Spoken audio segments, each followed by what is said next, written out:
Olá, alunos do 5º ano. Espero que estejam todos bem na sua casa. Sou a professora Adriana, vocês já me conhecem de outras aulas. Hoje nós vamos a mais uma aula de língua portuguesa. Nós vamos estudar hoje a unidade 11, que é o Alfabeto do Medo. O Alfabeto do Medo vai ser um poema bem divertido, acho que vocês vão gostar bastante. Vocês vão fazer a leitura individual das páginas 45 a 49. Eu vou fazer a explicação também da 45, mas até a 52. Vamos fazer as atividades do entendimento do texto, 50 a 52. E, por último, as tarefas para vocês realizarem aí.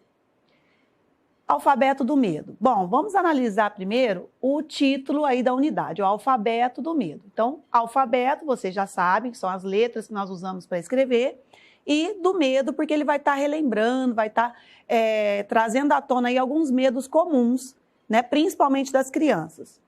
O medo é um sentimento poderoso. Ele faz os cabelos ficarem em pé, as pernas tremerem, a voz sumir ou ficar estridente. E as pessoas podem ficar paralisadas ou sair correndo. Mas o medo não assusta ninguém quando aparece em um poema divertido como o ABC do Medo, que vamos ler agora. Como o alfabeto é extenso, você vai conhecer apenas um trecho desse poema. Então, o título é ABC do Medo. Ele vai repetir o alfabeto várias vezes. Então, vamos começar a leitura. Ó. A, grito bem alto de assustar até o medo, só para começar. Ai, que medo! A água de beber pode acabar, surpresa na infância. Mas a terra só vai parar de girar daqui a bilhões de anos-luz. Resta a esperança. C, de carrocinha, de pegar cachorro abandonado e menino mal criado para pôr no caldeirão e fazer sabão. Deus do céu! H, para completar, grito horripilante. A, I, de ilusão, do sonho que vem à noite, deixando acordados meninos amedrontados por terrores inventados, imaginação. Janelas batendo, vendaval, ventos voam com a cortina, silvam e vão, carregando os ares, transportando o medo. Lençóis brancos no varal, balançam, balançam, balançam e dançam. Lençóis brancos no varal, balançam, balançam, balançam e dançam. O que é isso? Obra do medo ou da imaginação? Monstros pavorosos povoam o centro da noite. Pio da coruja, vampiro, morto-vivo, o pior dos medos. Nosferato ou carniçal? Ser humano ou animal? X de som de X. X, para fazer calar os monstros, os vampiros, os senhores das trevas, os inimigos, os seres pavorosos e os horripilantes, que a gente inventa para ficar um pouco mais emocionante. Acaba nas listras da zebra o abecedário dos medos imaginários, medos infundados, medos verdadeiros, medos passageiros. Para dormir sem medo e voltar ao início. A não é grito de medo, é de gargalhada, zombar do medo e voltar ao início. A não é grito de medo, é de gargalhada, ha, ha, ha, ha, ha, zombar do medo. Então, esse poema foi retirado do livro dos Medos e agora nós vamos ver um pouquinho das duas autoras desse poema. Mônica Rodrigues da Costa nasceu em Salvador, na Bahia, é poeta, professora e jornalista. De 1987 a 2004, foi editora da Folhinha, suplemento infantil da Folha de São Paulo, e escreveu críticas de teatro nesse mesmo jornal e na revista Malhação. Editou o suplemento A Tardinha, do jornal A Tarde, destinado a crianças, de 2005 até abril de 2008. Publicou mais de 18 livros, entre eles o infantil A Turma do Ponto, Os Segredos do Macaco e Lobo Mau, livro de poemas, O Gatola da Cartola, Como Grinch Roubou o Natal, Tonho Choca o Ovo e Os Lugares que Você Irá. Traduções de poesia para crianças de Dr. Seuss com coautoria. E a Edilamar Galvão é professora também da Fundação Armando Álvares Penteado, na FAAP, é autora do livro de poemas Dúvida, Dívida, Dávida, de 2009, que escreveu durante 10 anos. Em uma entrevista na internet, ela definiu o poema como a fotografia do pensamento. Isso quer dizer que a gente expressa através de poemas, né, tudo que a gente pensa, tudo que a gente sente, e é isso que as autoras quiseram passar aqui, mas sobre o medo. trocar ideias. Se nós estivéssemos juntos na escola, em sala de aula, nós faríamos aquela roda de conversa, vocês iam nos contar os seus medos, né? Poderíamos trocar muitas ideias aí sobre esse assunto que é medo, que para vocês eu tenho certeza que seria bem legal. Mas como a gente está à distância, olha o que está dizendo aqui, ó. Você se lembrou de alguns de seus medos ao ouvir o poema? Conte para seu professor ou professora. Então, como sempre, a sugestão é que você relembre aí os seus medos ou algum medo seu que seja maior e nos mande. Pode escrever mensagens, pode gravar áudios e mande para nós aí falando sobre o seu medo ou os seus medos. Entender o texto. Então vamos começar aí a interpretação. Qual é o assunto do poema? Bom, acredito que não tenha nenhuma dúvida, né, pessoal? O assunto do poema, o poema inteiro falou sobre o quê? Olha lá, os tipos de medo. Então essa é uma questão bem tranquila. Número 2. Explique por que o título do poema é ABC do medo e justifique citando um elemento do texto. Olha só, ABC do medo. Então, quando fala ABC, o que vem na nossa memória? O alfabeto. ABC do medo, então quer dizer que é o alfabeto, usou as letras do alfabeto para ir identificando alguns medos.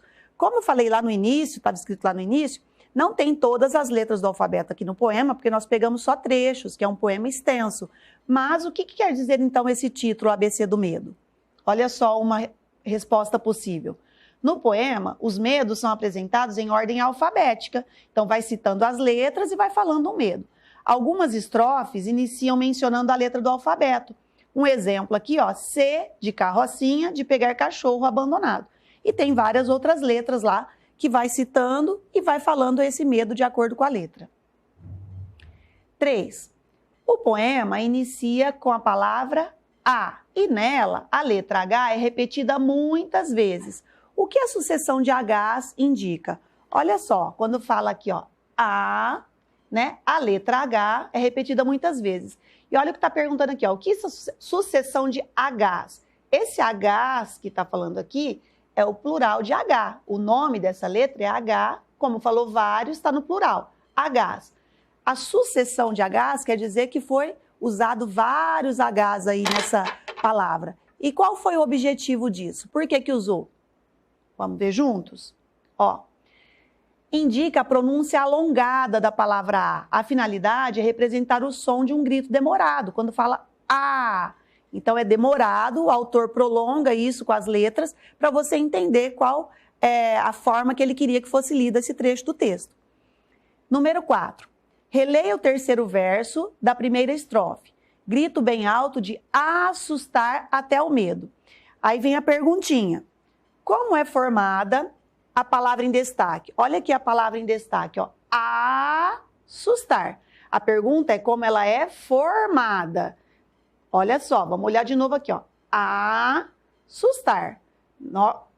Percebemos que ela juntou duas palavras aí? A pergunta é bem essa, ó. Como ela é formada, então nós vamos responder da seguinte forma. A palavra é formada por A, que é o primeiro trechinho dela aqui, e assustar. Juntou as duas e virou uma palavra só. Assustar. E por que a letra H está grafada com maiúsculas? Nesse caso aqui, olha só. A letra H está com letra maiúsculas. Qual foi o objetivo disso? O que o autor quis quando ele colocou essa letra maiúscula? Além de ter a sucessão de Hs, ele ainda colocou maiúsculos. Por que será? Olha lá. Para indicar a altura do grito. Não falou assustar? Quando o autor coloca em destaque uma palavra ou alguma letra no meio da palavra, ou várias letras como essa, ele quer enfatizar alguma coisa. Nesse caso, era para mostrar o grito. E o que a composição da palavra indica? Então, essa composição da palavra é o que eu acabei de dizer, né? Foi usado o A e o assustar para formar aquela palavra. E o que essa composição indica? Tem a ver com o que a gente acabou de ver aqui na questão B. Olha só, a composição dessa palavra indica um grito bem alto, como eu falei para vocês, intenso, capaz de assustar o próprio medo. Olha o que fala lá, vamos ler de novo a estrofe, ó. Grito bem alto de assustar até o medo. Então, o objetivo da composição dessa palavra era gritar que pudesse assustar até o próprio medo. Próxima questão, 5. Releia essa estrofe. C da carrocinha, de pegar cachorro abandonado, e menino malcriado para pôr no caldeirão e fazer sabão. Letra A. Qual desses medos é real e qual é imaginário? Então vamos pensar juntos aqui, pessoal? Olha só. C de carrocinha, de pegar cachorro abandonado e menino malcriado para pôr no caldeirão e fazer sabão. Vamos separar isso, ó. Um medo aqui é real e um medo aqui é imaginário. Então, quando eu pergunto um medo real, é algo que pode mesmo acontecer com qualquer um de nós, com qualquer pessoa, né? Então, qual é esse medo real? Volta lá para você ver. C de carrocinha, de pegar cachorro abandonado. Existe mesmo isso? Pode ter uma carrocinha que passe nas ruas recolhendo esses cachorros abandonados? Pode. Então, esse aqui é um medo real, que ele pode acontecer mesmo. E o próximo medo, o imaginário. Quando fala aqui, menino malcriado para pôr no caldeirão e fazer sabão, olha, mesmo que o menino seja malcriado, ninguém vai pegar o menino e colocar no caldeirão para fazer sabão. Isso, é claro, é obra da imaginação. Então, olha a resposta. O medo da carrocinha de pegar cachorro abandonado é o real. E o medo de meninos serem cozidos, que quando falou de pôr no caldeirão, é porque eles seriam cozidos. Para virar sabão é um medo imaginário. Ninguém vai fazer isso, claro. Letra B. Crie uma hipótese para explicar a origem do medo imaginário. Olha, a gente sempre trabalha esse tipo de questão. Levantar hipótese. Então, ó, hipótese. Por que será que colocaram nessa estrofe aqui, as autoras colocaram esse medo, ó? Medo de menino malcriado para pôr no caldeirão, fazer sabão. Por que será? De onde tirou esse medo? Nós já vimos que ele é imaginário, mas de onde saiu? Desde que vocês estão na educação infantil, vocês ouvem, quando começaram a ler, conseguiram ler vários contos, contos de fadas, e nesses contos sempre aparecem o quê? Bruxas, né, que querem fazer as suas poções, querem fazer as suas magias usando um caldeirão. Então, desde a educação infantil, nós ouvimos esse tipo de histórias. E é daí que vem esse medo imaginário, ó, de pegar um menino malcriado e pôr no caldeirão. Então, olha uma possível resposta aqui, ó.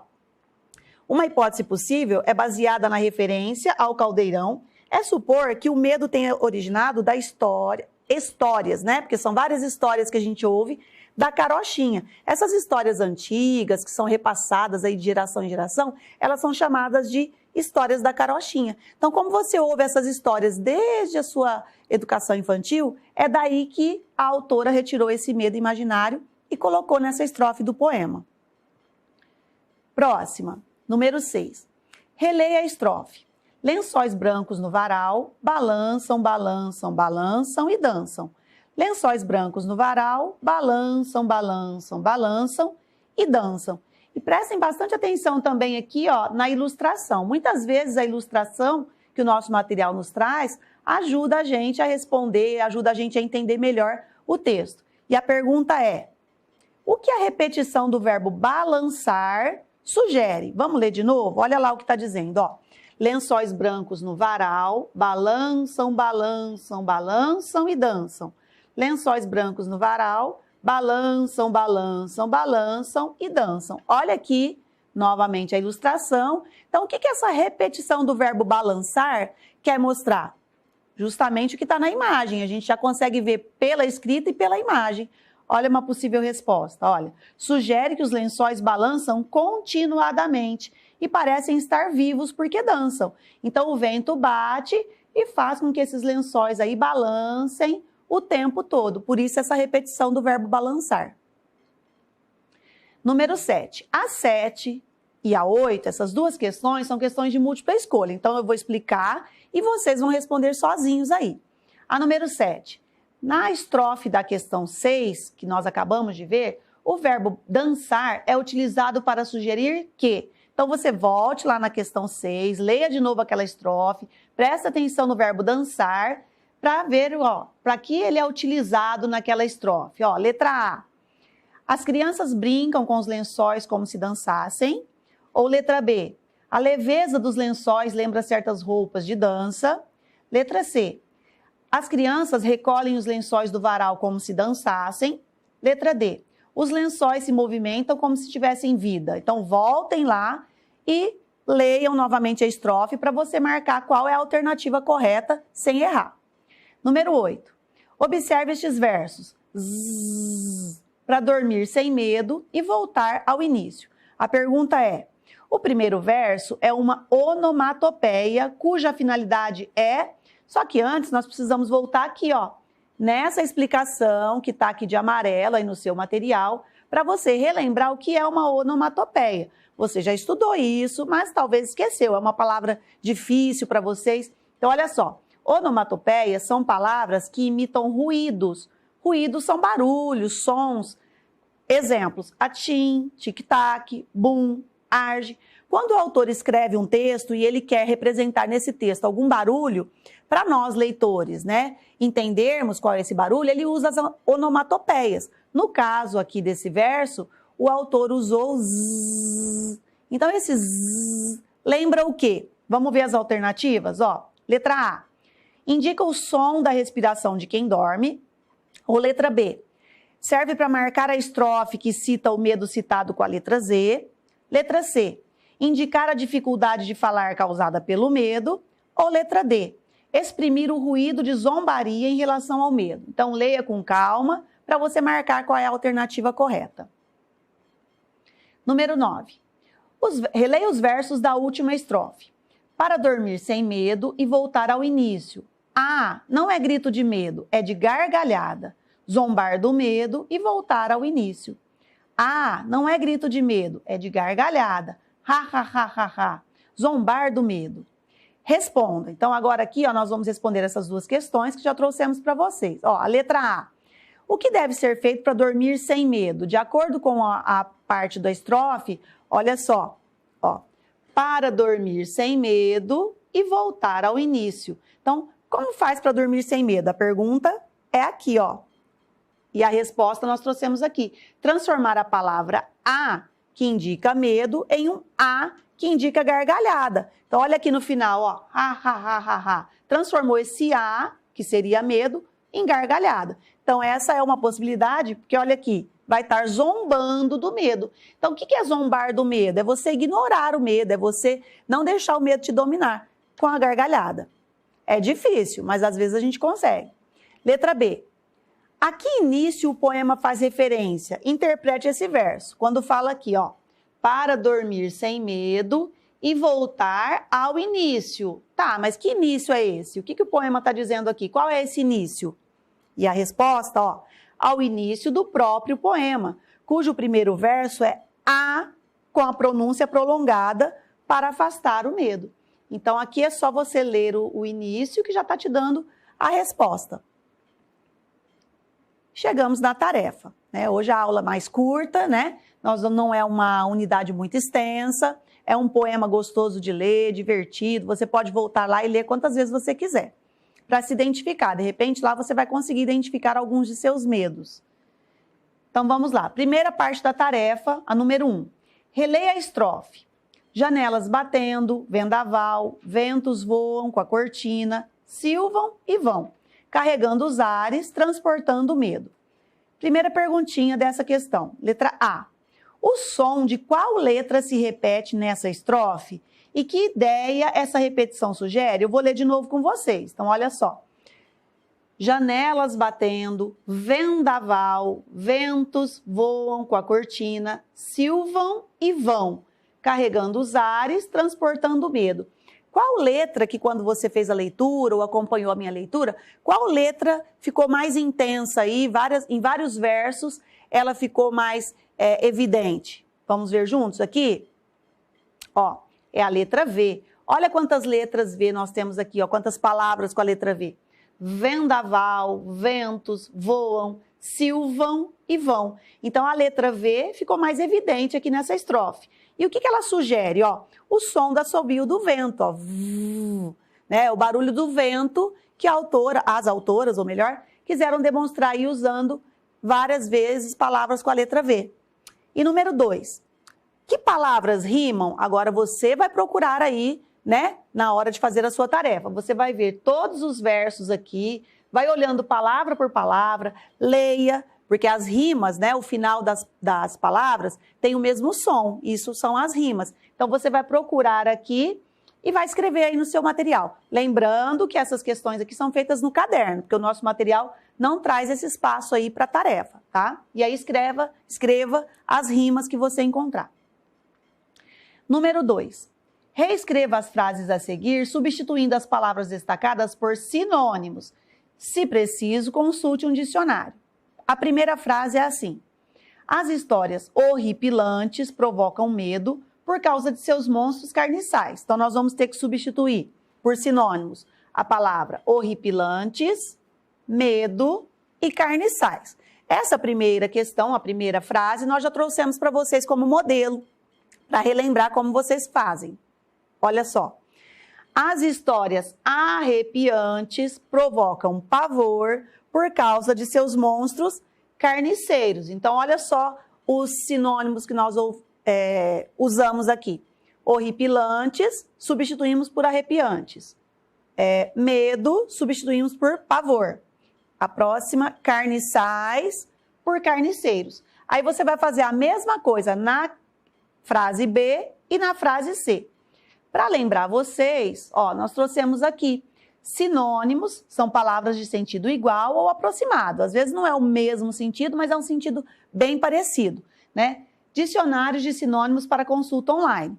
Como sempre, ó, trouxemos para vocês aqui também os nossos dicionários, ó, 2 sugestões. Você pode usar o dicionário, se você tiver o dicionário físico aí na sua casa, ó, 2 modelinhos aqui do dicionário, né, que na escola nós usaríamos bastante, ou a sugestão é que você, se não tiver o dicionário na sua casa, ó, nós temos aqui o endereço eletrônico para você consultar o dicionário sempre que você precisar. Então, é só entrar lá no site e você vai conseguir consultar, para ajudar você na questão anterior, se precisar. Chegamos ao final da nossa videoaula, né? Então, começamos hoje a estudar o alfabeto do medo, porque na próxima aula nós vamos dar continuidade à unidade 11. Faça a leitura novamente individual da 45 até a 49, se precisar. Se você sentir necessidade, assista esse vídeo novamente. Quando você está assistindo o vídeo gravado, fica fácil para você pausar, fazer atividade juntinho comigo durante a explicação, né? Nós fizemos as atividades do entendimento do texto juntos, e agora eu expliquei a tarefa para vocês. Façam as tarefas, ou melhor, continuem fazendo as tarefas que vocês já estão fazendo aí, com bastante capricho, com bastante atenção, e sempre que precisar, peça ajuda. Estamos sempre abertos aí, esperando vocês aí para poder ajudar, mesmo à distância, tá? Chegamos ao final da nossa videoaula. Até a próxima aula. Um grande abraço, pessoal!